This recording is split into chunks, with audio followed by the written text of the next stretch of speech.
आज का टॉपिक जीवन के उस पहलू से जुड़ा हुआ है जिसे आप आस्था के रूप में देखते हैं। लेकिन कभी कभी जीवन में होने वाली बहुत सारी घटनाएं हमारे आस्था पर तार्किक चोट भी करती है। आपको यह सोचने पर मजबूर करती है कि क्या कोई ईश्वर है? अगर है तो वे कहाँ हैं? मनुष्य ने ईश्वर को बनाया या ईश्वर ने मनुष्य को? क्या कर्म कर पाना मनुष्य के वश में है? यदि नहीं तो स्वर्ग और नरक की अवधारणा क्यों? इस तरह के तमाम प्रश्नों को समझने से पहले हमें धर्म, दर्शन और विज्ञान को समझने की जरूरत है।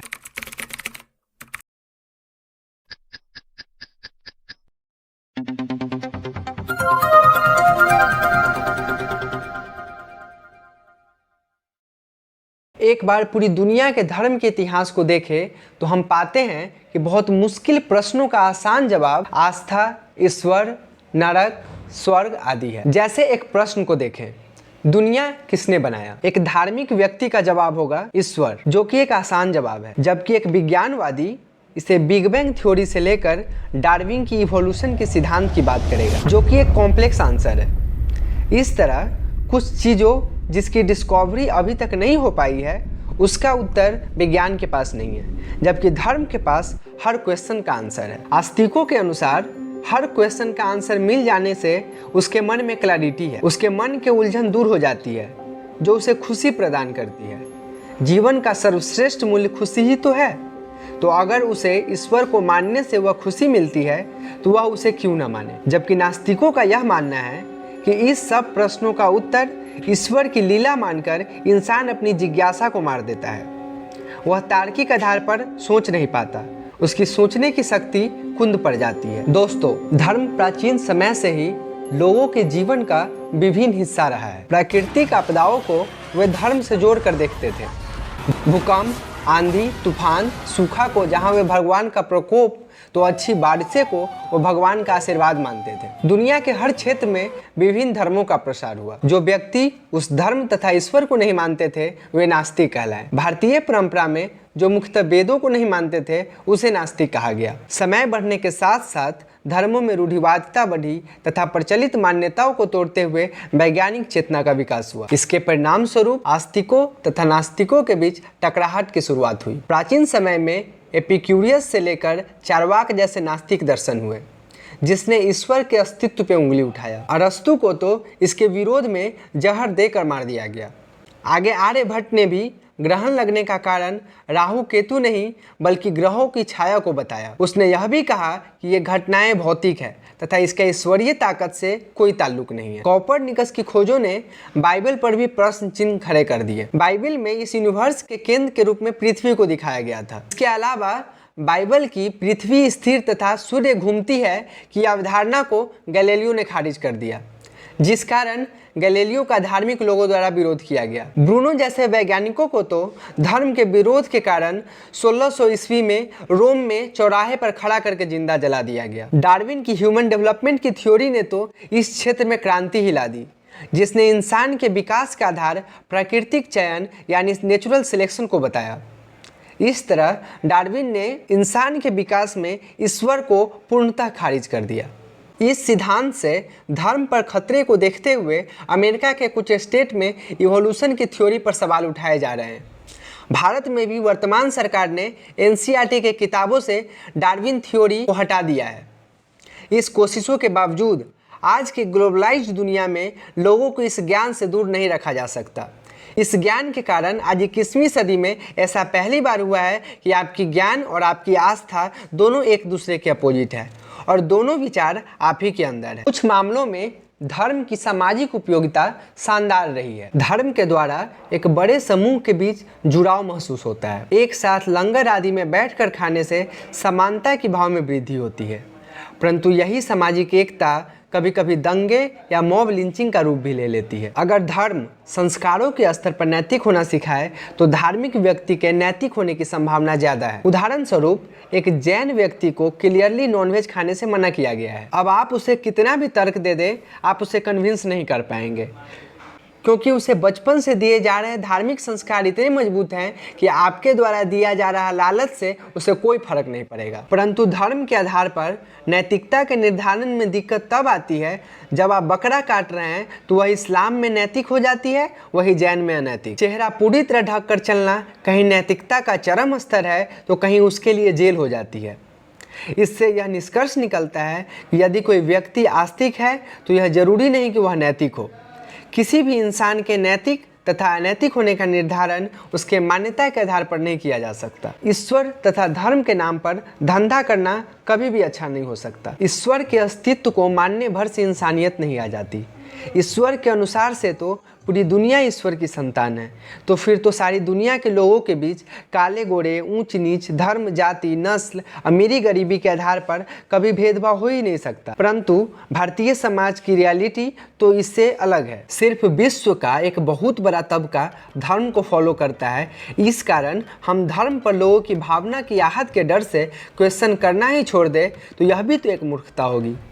हमें यह नहीं भूलना चाहिए कि कहीं न कहीं नास्तिकों द्वारा आस्तिकों के विचारों, कर्मकांडों पर डाउट करने से ही धर्म सुधार हो पाती है। अगर आपने सवाल उठाना ही बंद कर दिया तब तो आप किसी भी धर्म के अंदर व्याप्त कुरीतियों पर साइलेंट सपोर्ट दे रहे हो। 21वीं सदी में भी हमारा देश धार्मिक अंधविश्वास और मूर्खता से डूबा हुआ है। सभी धर्म के लोगों के दिमाग में अपने धर्म को लेकर श्रेष्ठता का भाव है। आज भी गाँवों में जातिवाद अपने चरम स्तर पर है।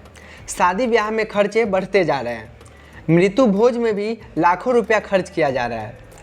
राजनीतिक कारणों से समाज को तोड़कर अपने हित के लिए नफरत बढ़ाया जा रहा है। लाइव प्रसारण के द्वारा ऐसे बाबाओं का प्रचार किया जा रहा है जो जादू टोना, भूत बभूत से इलाज का दावा करते हैं। यह सोचने की बात है कि अगर इन बाबाओं के पास इतनी ही दिव्य शक्ति है तो उसे Y+ सुरक्षा लेने की क्या जरूरत है? क्या उसे अपने भगवान या दिव्य शक्ति पर भरोसा नहीं? महाकवि दिनकर ने भी तो अपनी रचना कुरुक्षेत्र में इस विषय पर लिखा है, जिसमें भीष्म पितामह युधिष्ठिर को कह रहे हैं, ऊपर सब कुछ शून्य शून्य है, कुछ भी नहीं गगन में। धर्मराज जो कुछ भी है वह मिट्टी में, जीवन में। अर्थात जो कुछ भी है इसी दुनिया में है, इसके ऊपर कुछ भी नहीं है। अतः परलोक की कामना छोड़कर इसी संसार को सुंदर बनाना हमारा पर्याप्त लक्ष्य होना चाहिए। धार्मिक होने का मतलब विज्ञान से नफरत बिल्कुल नहीं होता। धर्म की कही कुछ बातें आगे विज्ञान को एक संभावना भी देती है। रिलीजन तथा फिलॉसफी एक सोच को बताती है जिससे साइंस को एक हाइपोथेसिस मिल जाती है। आज पैरासाइकोलॉजी में यह स्टडी की जा रही है कि आत्मा है या नहीं। वैसे न्यूरोसाइंस की रिसर्च से यह संभावना कम ही है कि आत्मा हो सकती है, परंतु पुनर्जन्म को लेकर कुछ रिसर्च आपको जरूर आश्चर्यचकित कर देंगे। प्रोफेसर यान स्टीवेंसन ने वर्जीनिया यूनिवर्सिटी में पुनर्जन्म पर 40 साल रिसर्च किया। इस दौरान उसने 12 किताबें लिखी। उसने अपने एक book the 20 cases suggestive to the reincarnation में हजारों केसों के रिसर्च के बाद 20 ऐसे केसों के बारे में चर्चा की है जिसमें उसे पुनर्जन्म के प्रमाण मिले हैं। यान स्टीवेंसन ने अपने एक दूसरे किताब वेयर री इनकारनेशन एंड बायोलॉजी इंटरसेक्ट के द्वारा बच्चों के शरीर पर निशानों तथा डिसेबिलिटीज के संबंध भी पुनर्जन्म से होने की बात कही। इसके अलावा कुछ वैज्ञानिकों ने तो हिप्नोसिस तरीके से व्यक्ति को पास्ट में ले जाकर पुनर्जन्म पर रिसर्च करने की कोशिश कर रही है। इसकी अपार संभावनाएं हैं कि आने वाले समय में पुनर्जन्म की अवधारणा सही हो। इस तरह आत्मा को लेकर भी दार्शनिकों के अलग अलग विचार हैं। वेस्टर्न फिलोसफर डेकार्टो का एक वाक्य I think therefore I am, यानी मैं सोचता हूँ इसलिए मैं हूँ, अर्थात मैं जो सोच रहा हूँ वही मैं हूँ, वही आत्मा है। इस तरह आत्मा को लेकर आस्तिकों का यह तर्क है कि मानव के अंदर जो सोच विकसित हो रही है, जो प्यार, नफरत जैसे इमोशंस जो इजहार करने की शक्ति है, वही आत्मा है। परंतु कंप्यूटर की खोज के बाद इस पर भी प्रश्न उठने शुरू हो चुके हैं। चूंकि कंप्यूटर में तो आत्मा नहीं है, परंतु वह हमसे तेज कैलकुलेशन कर पा रहा है, हमसे ज़्यादा डाटा कलेक्ट करके रख सकता है। आज आर्टिफिशियल इंटेलिजेंस के आ जाने के बाद तो इसमें क्रिएटिविटी भी आ गई है। अब यह पेंटिंग, आर्ट्स, स्टोरी भी क्रिएट कर सकता है।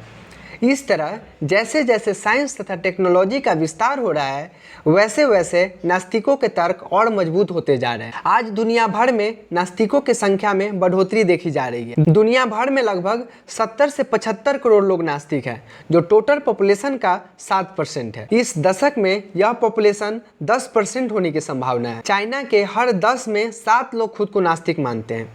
फिलीपींस की 20% आबादी एथिस्ट है। 1944 में अमेरिका में 1% नास्तिक हुआ करता था, जो 2011 में 7% था। वर्तमान में अमेरिका में नास्तिकों की संख्या 12% के करीब होने वाली है। यूरोप के देशों में नास्तिकता का प्रभाव लगातार बढ़ता ही जा रहा है। नास्तिकों के अनुसार अंतिम सत्य यानी अल्टीमेट ट्रूथ वही है जो प्रत्यक्ष है।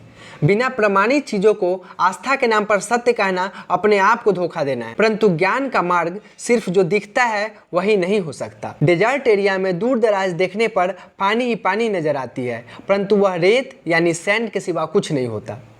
जो प्रत्यक्ष दिख रहा है वह आपके आंख का धोखा भी तो हो सकता है। नाइट ब्लाइंडनेस में ग्रस्त इंसान को कुछ कलर का आभास ही नहीं हो पाता। इसका मतलब यह तो नहीं कि वह कलर होता ही नहीं। इंसान की सुनने की क्षमता 20 हर्ट्ज से 20,000 हर्ट्ज तक होती है, जिस कारण बहुत सी आवाज़ें हम सुन नहीं पाते। वही कुछ जानवरों को वाइब्रेशन से भूकंप आने का आभास हो जाता है। जादूगर के जादू को भी तो हम प्रत्यक्ष रूप से नहीं पकड़ पाते। हमारे प्रत्यक्ष देखने की क्षमता सीमित होती है। इसके अलावा यह भी जरूरी नहीं कि साइंस की खोज हमेशा सही ही हो। कोई भी नया एक्सपेरिमेंट पुराने एक्सपेरिमेंट को गलत साबित कर सकती है। आज क्वांटम फिजिक्स की खोजें बेसिक लॉ ऑफ फिजिक्स को ही अपोज कर रहा है। क्वांटम फिजिक्स की कुछ रिसर्च ने तो दुनिया को देखने का एक नया नजरिया दे दिया है। अब तक लाइट का नेचर या तो वेव या तो पार्टिकल बताया जा रहा था, परंतु वर्तमान रिसर्चों से पता चला है कि बिना ऑब्जर्वेशन डिवाइस के लाइट के सब एटॉमिक पार्टिकल्स का नेचर वेव दिखा रहा है, परंतु ऑब्जर्वेशन डिवाइस लगा देने के बाद उसका नेचर वेव से बदलकर पार्टिकल नेचर का हो जा रहा है। जिससे यह प्रतीत होता है कि इंसान जिस भी वस्तु को इस खुली आंख से पदार्थ यानी मटेरियल के रूप में देख रहा है, वही वस्तु जब हम उसे नहीं देख रहे होते हैं, अर्थात जब कोई वस्तु हमारे नज़र से दूर होती है, वह वस्तु उस समय वेव यानी एनर्जी के रूप में रहती है। आदि शंकराचार्य ने भी तो अद्वैतवाद सिद्धांत के तहत यही बातें कही हैं। उसने कहा था कि दुनिया जैसी दिख रही है वैसी है नहीं, यह दुनिया हमारी सेंस ऑर्गन का परसेप्शन मात्र है। साइंस में अभी कितने ही ऐसे अनसुलझे पहलू हैं जिस पर रिसर्च की जरूरत है। क्वांटम इंटेंगलमेंट का मतलब होता है दो सब एटॉमिक पार्टिकल्स का आपस में जुड़ा होना। अगर इस दोनों इंटेंगल्ड पार्टिकल को हम लाखों किलोमीटर की दूरी पर भी रख दें तो एक पार्टिकल में चेंज करने से दूसरे पार्टिकल में भी चेंज आएगा। और आपको यह जानकर हैरानी होगी कि इस चेंज के बीच समय का कोई अंतर नहीं होता। इस तरह तो एक इंसान बिना कोई समय गवाए दूसरी जगह पर जा सकता है, जिसे प्रकट होना कहा जाता है। आने वाले समय में यह संभावना भी हो सकता है कि साइंस ही किसी अदृश्य ताकत की प्रेजेंस को स्वीकार कर ले, जिसे हम ईश्वर कहते हैं। ईश्वर है या नहीं, इसका उत्तर हमें ब्रह्मांड को अच्छी तरह जानने के बाद ही पता चल पाएगा। साइंस के इतने विस्तार के बावजूद लगभग 1 लाख करोड़ स्पेसीज में 18 लाख स्पेसीज का ही पता चल पाया है। अभी भी 86% स्पेसीज लैंड तथा 91% समुद्री स्पेसीज खोजे जाने बाकी है। इसके बावजूद नास्तिकों द्वारा ईश्वर की पूरी अवधारणा को ही नकार देना अभी जल्दीबाजी होगी। इस पर वसीम बरेलवी साहब ने एक बड़ी ही खूबसूरत बात कही है। सलीका ही नहीं शायद उसे महसूस करने का, सलीका ही नहीं शायद उसे महसूस करने का, जो कहते हैं खुदा है तो नजर आना जरूरी है। ये आपके ऊपर है कि आप खुद को किस तरफ देखते हैं। अगर आप नास्तिक हैं तो इंसानियत को साथ लेकर नास्तिकता निभाइए, और अगर आप आस्तिक हैं तो सभी धर्म के प्रति आस्तिक रहिए, क्योंकि अगर ईश्वर होंगे भी तो एक ही होंगे और सबके होंगे। मज़ा डाइवर्सिटी में है। हर पक्ष को सुनिए, एंजॉय कीजिए। जीवन का सार यही है। इसी सीख के साथ आज की वीडियो में बस इतना ही। धन्यवाद।